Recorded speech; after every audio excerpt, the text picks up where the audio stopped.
Tonight on PBS News Weekend, the White House claims more than 50 countries have reached out to negotiate as Americans brace for the impact of President Trump's sweeping tariffs. Then, as the NCAA crowns new basketball champions, we explore how elite college athletes are being harassed online by unhappy gamblers who lose bets, and how scientists are using fertility treatments in a race to save an endangered wild cat. They're among the most beautiful cats in the world as far as different species go. Just look at the cat. I mean, why would you not want that animal to survive in nature?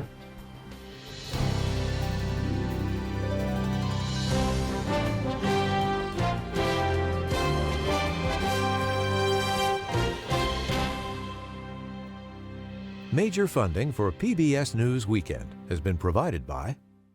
In 1995, two friends set out to make wireless coverage accessible to all. With no long-term contracts, nationwide coverage, and 100% U.S.-based customer support. Consumer Cellular. Freedom calls.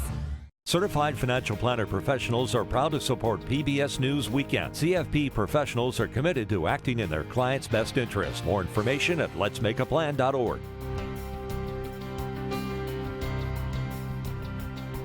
The ongoing support of these individuals and institutions.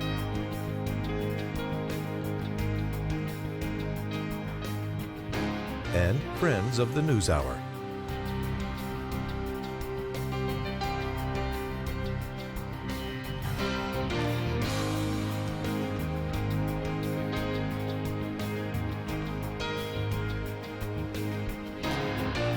This program was made possible by the Corporation for Public Broadcasting and by contributions to your PBS station from viewers like you.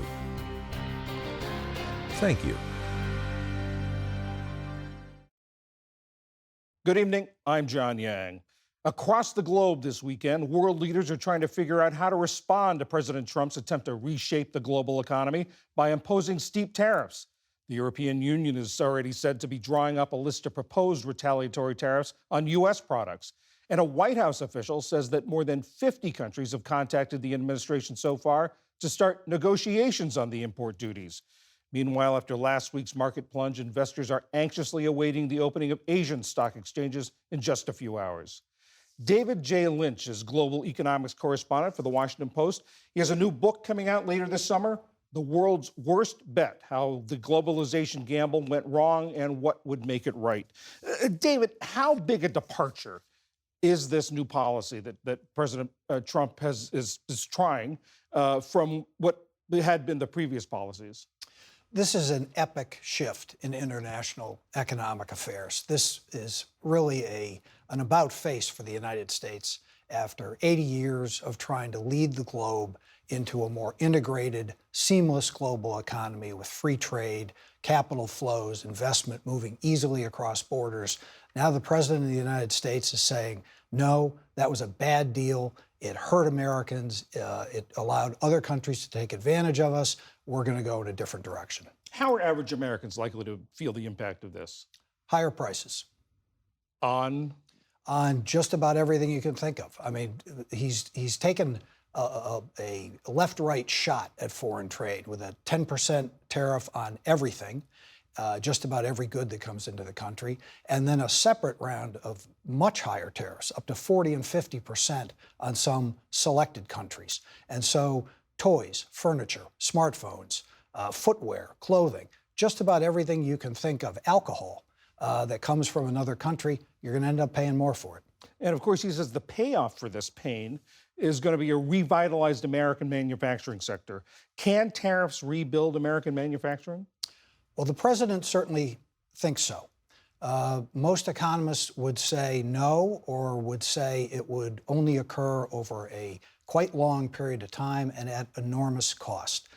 The way supply chains and manufacturing is set up now is optimized for cost and efficiency. So anything we do to change that is going to, by definition, cost more and be less efficient. Now, the president says essentially that's okay because we're going to get other benefits from it. We'll get more manufacturing jobs that will help revitalize communities that have been hard hit by automation and import competition. But it's a huge gamble, and most economists, most people on Wall Street think he's wrong. This is a sea change, as you said. It's a sea change from globalization, which had been sort of the driving force since the Bill Clinton presidency. What was the goal of globalization? What was the idea behind it? Well, the idea was simple. Bill Clinton used to say, look, globalization is a fact, not a choice. But this is something that's going to make us wealthier as a country. If done right, it can contribute to peaceful relations. It can contribute to political liberalization in places like China and Russia. And for a long time, it looked like that was happening. But Clinton also said there are going to be winners and losers from this process. That'll be okay because the winners' gains will be so great, they'll be able to provide for the losers, to help those without the skills and education to capitalize on this. But that second part never happened. It was all just rhetoric. And were there losers in this? Were some people, some Americans left behind? No question. If you were, and it was specific groups of people, those with the least amount of education, the least skills, engaged in basic manufacturing, they took it in the chops. And they tended to be, the companies they worked for tended to be clustered in certain communities. So the costs of this process, which we should say brought enormous benefits to the country, kept inflation under control for 2 decades, gave us all a wider product array, created a better mix of jobs in the economy. But the costs were concentrated like an economic tumor in specific communities, and those people understandably grew to resent what was happening. You say there are people with less education, which is also one of the deciding factors or ways of telling who people supported for president in the last election. Did any of the architects of this globalization idea have second thoughts or acknowledge that some people lost out?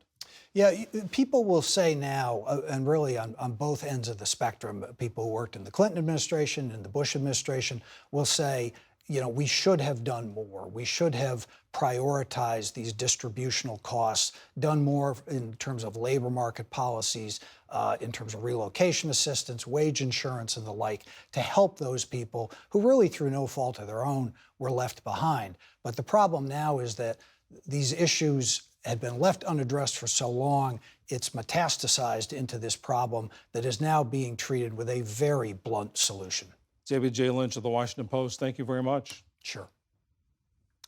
In tonight's other news, the Israeli military has changed its account of the shooting deaths of 15 emergency workers in Gaza last month as it continues to investigate the incident. It comes after the Red Crescent released cell phone video contradicting Israel's initial version of events that troops fired on vehicles driving toward them suspiciously without lights or emergency signals.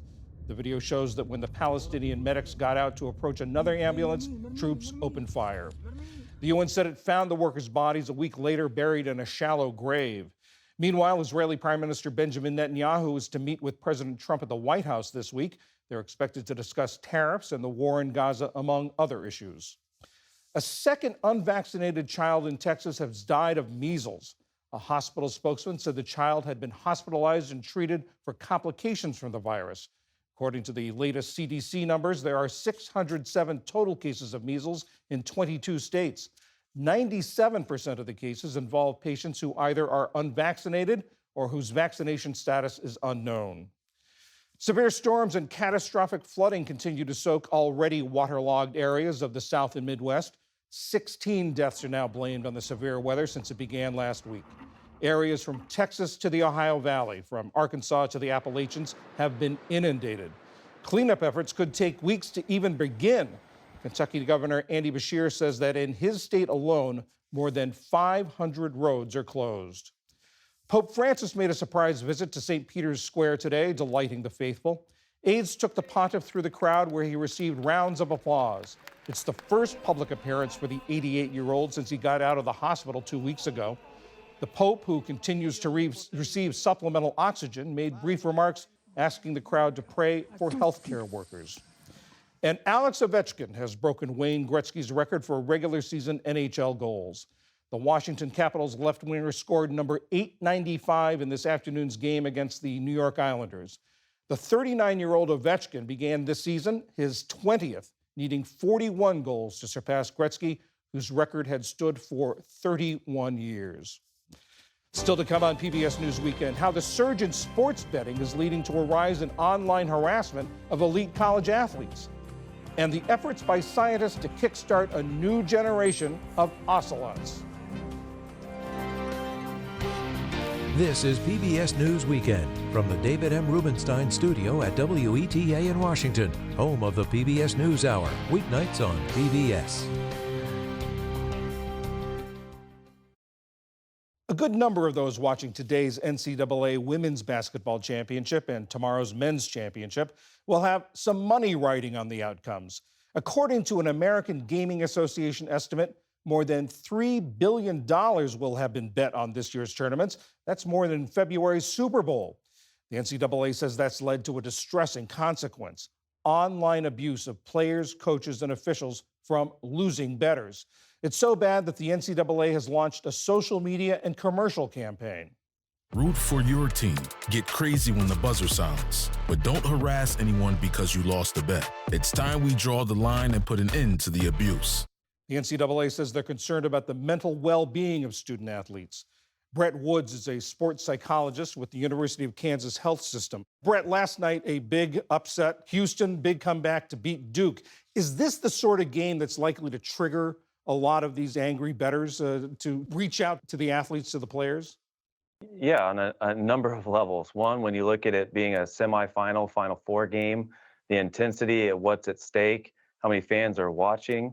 And then when you think about how close the game was, I think with a minute and 13 left in the game, if you're a Duke fan, I think you're riding high because you had 80+% odds by the analytics that you're going to win that game. And then Houston comes back and makes a few key plays offensively, defensively. Those odds swing in their favor. So you've got that adrenaline rush in the final moments of a game. So this is kind of one of those situations that I think is ripe for people to feel a lot of that adrenaline rush and maybe make some commentary towards players after the game. And these players already have a lot of pressure on them. The performance on the playing field, the court, the arena, also the pressure of performance in the classroom. What does this additional pressure from people who've lost a bet and may be angry, what does this do to their mental well-being? Well, I think one, and I really appreciate the NCAA coming forward with the Draw the Line campaign. What you're starting to see, in the last 5, 10, 15 years with the increase in social media is it's having a very big impact on our student athletes' mental health and well-being. So some of the things that I like to educate the athletes that I work with is that how much you're using social media can, of course, affect your mental well-being. So when we get to about that 3-hour mark or more, we see rates of anxiety, depression going up. We see that alienation from self and others kind of going up. So you have that, the influence of social media, on top of fans who have a vested interest financially in the outcomes of games, I think being ripe for affecting the kind of mental health and well-being of our student athletes. You have fans now reaching out in ways and platforms that didn't exist 5, 10 years ago through Instagram and Twitter or X and other kind of social media platforms. And because of what they have on the line, it's one thing when we're dressing in, our team gear and we're celebrating, we're excited. But then when you put money on the line, it goes beyond ego. Then it goes into other forms of risk and reward. And so when those bettors, when they lose that money, it activates that part of our brain and our body that puts us in threat. And we're more likely to be harassing or saying and doing things that we wouldn't typically say and do in our normal lives. So one of the terms that we have in the world of psychology is the idea of bracketed morality. That idea of in sport context, when money's on the line, we suspend our moral beliefs and our values. And we may, for all intents and purposes, be good and decent people a majority of the time. But in these types of contexts, people say and do things that they typically wouldn't because they've lost something and they get into that threat mode. The NCAA says that women athletes get 3 times the abuse as male athletes during March Madness. What does that additional pressure do on female athletes?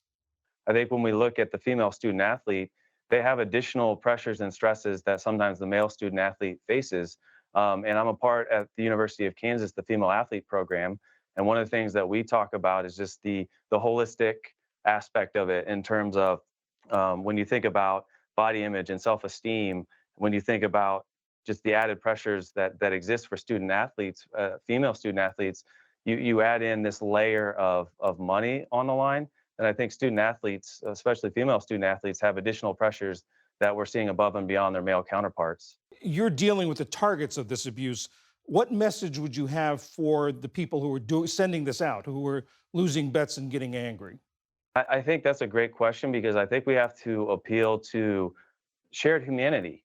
The example that I like to give is I want you to imagine that your worst day at school, at work, and I want you to imagine what that felt like. And probably a very small proportion of people know about that worst day. Well, I want you to zoom out and imagine now that tens of millions of people now know about that worst day, right? And they're criticizing, critiquing you for every decision that you made. They're harassing you and telling you that you're no good. And that's kind of a nice way of putting it. Some of the student athletes that are facing way worse kind of abuse and harassment than that. But I want you to imagine that worst day of yours and all the feelings that came along with it. And I want you to imagine receiving all that critique and all that hate, probably going to make you feel a certain way, right? So I think we need to appeal to that shared humanity. Take a step back and recognize that what took you maybe 5-10 seconds to type is going to have a compounding effect on the health of and well-being of our student athletes. Brett Woods from the University of Kansas Health System. Thank you very much. Thank you.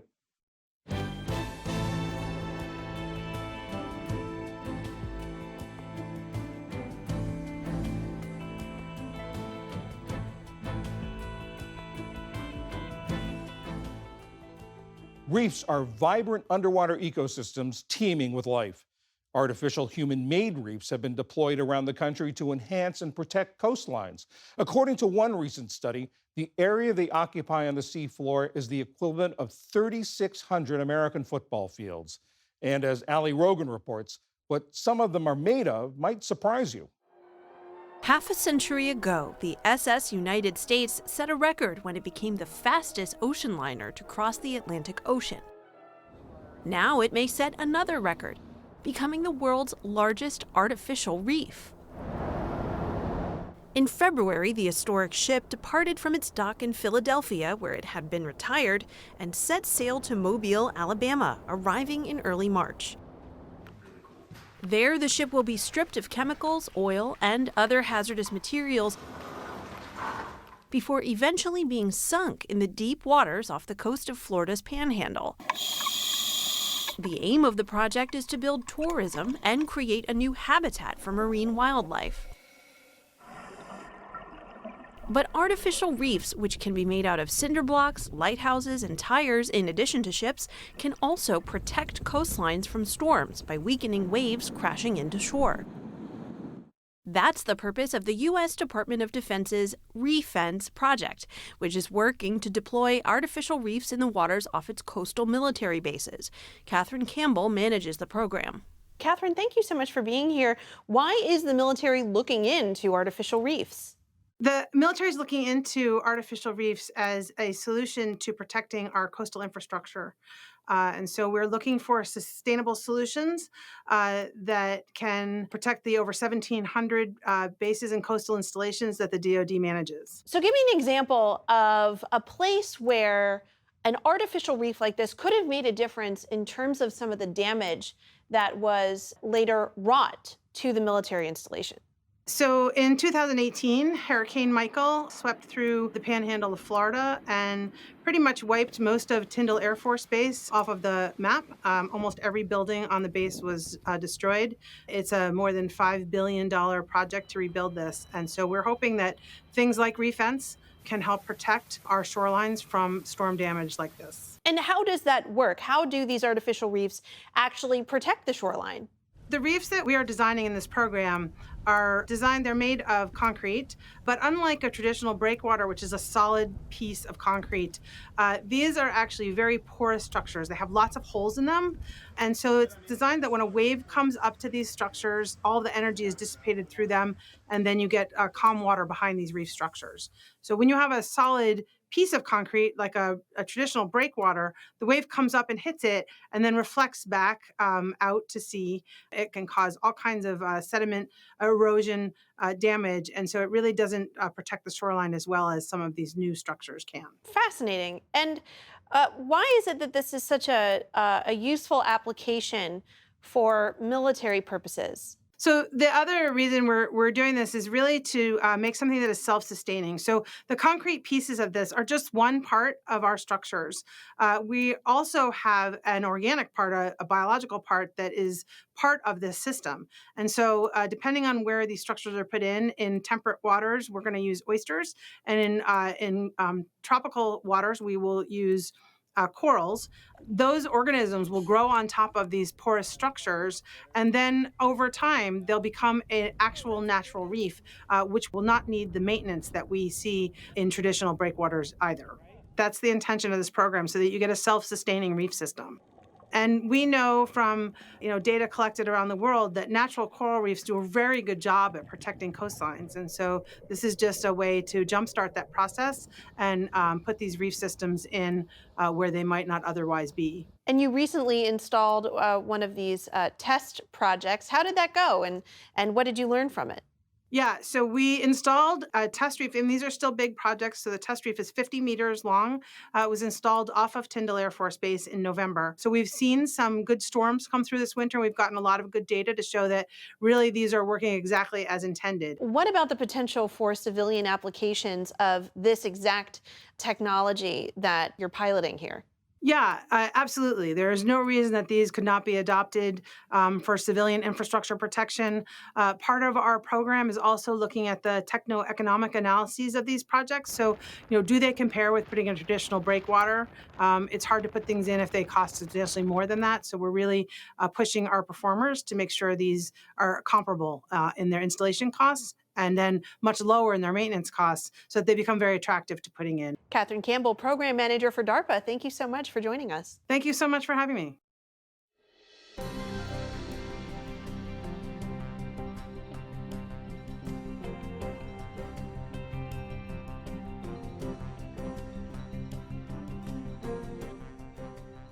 Finally tonight, while ocelots are widespread in South and Central America, in the United States, they're on the brink of extinction. They were once overhunted for their coats, and now they face shrinking habitats. Researchers hope that the key to restoring this species can be found in fertility treatments. This is part of our series, Saving Species. In an operating room in Texas, veterinarians prep their patient for surgery. Mila is a 5-year-old ocelot, a wild cat similar to a leopard or jaguar, distinguished by their spotted golden brown fur. They're among the most beautiful cats in the world as far as different species go.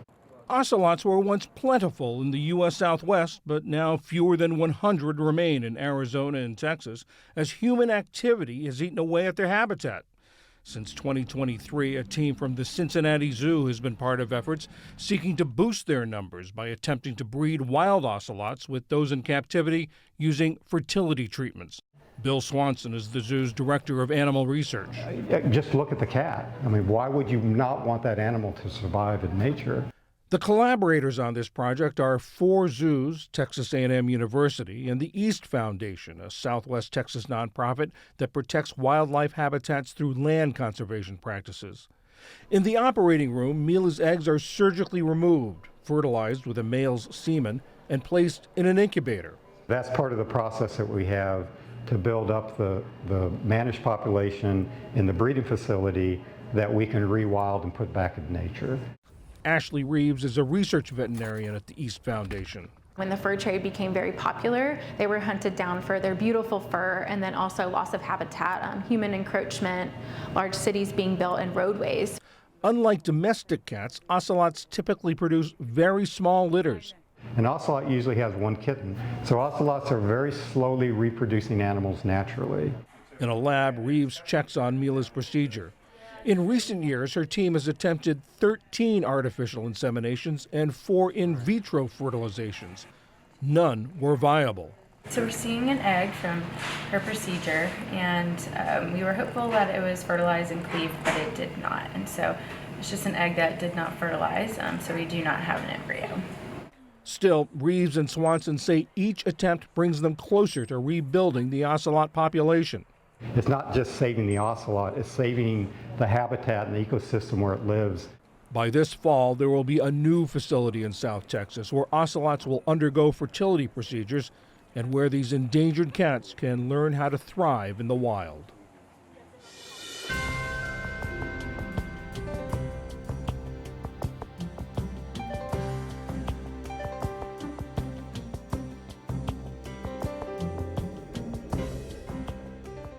Now online, an inside look at what farmers and researchers are learning about growing and selling truffles stateside. All that and more is on our website, pbs.org/newshour. And that is PBS News Weekend for this Sunday. Tomorrow on the NewsHour, how the Taiwanese government is preparing its citizens for a potential war with China. I'm John Yang. For all of my colleagues, thanks for joining us. Have a good week. Major funding for PBS News Weekend has been provided by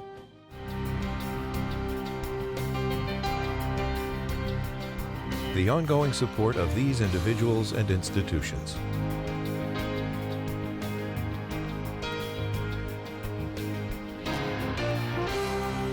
This program was made possible by the Corporation for Public Broadcasting and by contributions to your PBS station from viewers like you. Thank you.